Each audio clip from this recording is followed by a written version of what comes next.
My people, to get enemies for this life no be small thing o, because the kind enemies Olori Naomi don get like so, e be like say they multiply every single day. Because right now, wetin one of the enemies dey do, Olori Ronke, wetin Ronke dey do right now, my people, e go shock una say Ronke no get any single iota of conscience at all. Because wetin she don open her mouth talk about Olori Naomi right now, e dey quite disheartening. Yes, e dey very very disheartening, but she feel say na the best thing wey she go talk about Olori Naomi, so fine and good. But upon the fact say Naomi dey try her best, how Ronke go even talk that kind thing? Because from the last time wey we check, the kind juju and every single thing wey dey go inside that palace, everybody dey wait say make Naomi come back. Because according to wetin we hear, allegedly anytime wey she come back like this, Naomi dey pray well well. She go use prayer destroy every single juju wey dey hold for inside that palace. Right now, I don't know how Naomi go take achieve all of these things with all the hatred,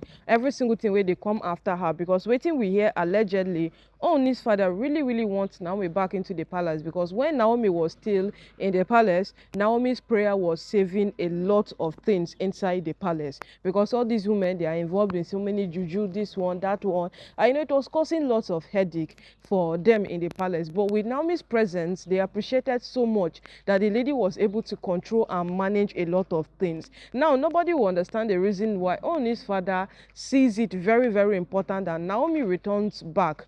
Yes, nobody will understand. People will just feel like, he's overrating her, he's doing this, he's doing that. But the reasons are stated, the reasons are there. Person no go understand, but him himself, he understands duly why Naomi should, of course, return back into the palace. And you see, with all of these things put together, my people, you go agree with me. Yes, you go agree with me, say this man, he knows exactly what he's up to. And let's go back to waiting Olori Aderonke don't come out to come talk about Olori Naomi right now. My people, no be small thing. She said since she came into her marriage, she has been hustling on his attention. There is no day that the Kabiyesi will give her attention. She hustles for it and she doesn't get it.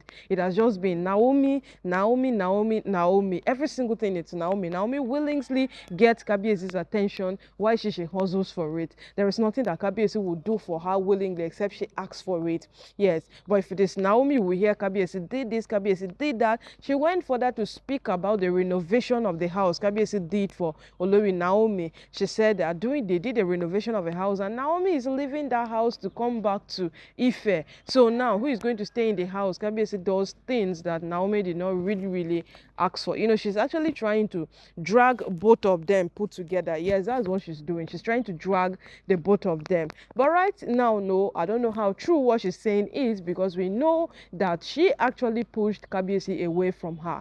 When she came into the palace, you know that Kabiyesi was loving all of them equally, despite the fact that at most times he was in meetings, he had a lot of affairs, a lot of activities to go on with, but he was trying to be there for all of them. He proved to be there for, all of them. So much later, all of us still come discover say, now she herself make wey Kabiyesi shift away from her completely the moment when she been fake her pregnancy. Because all of these women don't already know say Kabiyesi they bring Olori Naomi back, and one of the reasons now because of Tedenikawo. Yeah, so when Ronke came out to say that she's pregnant, and it's a male child, they have done a scan and it is a male child, she knew that that statement would draw Kabiyesi more closer to her, because Kabiyesi has not hoped for anything more than his wives giving him another male child after Olori Naomi did. Yes, he has not hoped for anything more than that his wives give him another male child. So all of them now knows, that very statement could draw Oni closer. And as a result of the statement, it did not just draw Oni closer, it did not just draw him closer.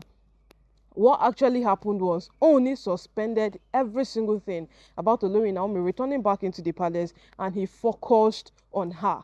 And later, we got to know that miscarriage, people were like, would dig deep into the root of this matter, and later they discover there was no pregnancy at all. She was just faking it, she lied, and all of those things. And right now that Kabiyesi has kept a distance, because what, you cannot lie to me with something that important. Maybe later what you lie to me about will even be worse than what you just did. She now feels Kabiyesi is how will I even call it self? Kabiyesi is not giving her the attention she deserves. Kabiyesi is not rating her as one of his wives. Kabiyesi is not really showing her the care and affection she needs. That is what she's coming out to now say. And in the midst of her saying her thing jejely, now the part where they very very annoying be this, my people. Instead of her to say her thing jejely, she came out to drag Olori Naomi along. That Olori Naomi is the only one that Kabiyesi loves. He's the only one that Kabiyesi shows all of these things. But the rest of them, they are not important.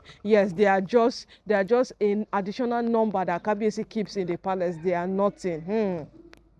These words are heavy. Yes, my people. These words Ronke just said, they are heavy. Calling them into the palace, aside from Olori Naomi, additional number that Kabiyesi has, that Kabiyesi doesn't care about them, is actually a serious statement to make. Yes, why am I calling it a serious statement? Because all this while, we all know that Kabiyesi have tried. Yes, Kabiyesi have tried having many wives. Okay, make we just ask how King Solomon did they do it. Oh, wait, we know here the Bible did not record how his wives complain or something. But, but Kabiyesi did not even marry up to King Solomon, and his wives are already complaining. But his wives, they are jealous. Okay, maybe King Solomon's wives were not jealous. They focused on staying as the king's wife and ruling in the nation and all of those things. But on his wives, they are jealous. They are very very jealous, and right now wetin dey happen to them, person no even understand for one bit exactly what is happening to these women, because what they are doing, it is far from what a normal human being would do. Yes, what these women are doing, it is very very far from what a normal human being who wakes up on an early morning, breathes this normal air we breathe, would do. They are constituting a whole lot of nuisance. They are constituting lots of it. And you would agree with me on a very, very fun basis that these women, they are, in fact, they are ruining. Miriam has already destroyed herself. Yeah, she has already destroyed herself. And right now, we are just waiting. What will be the output of her?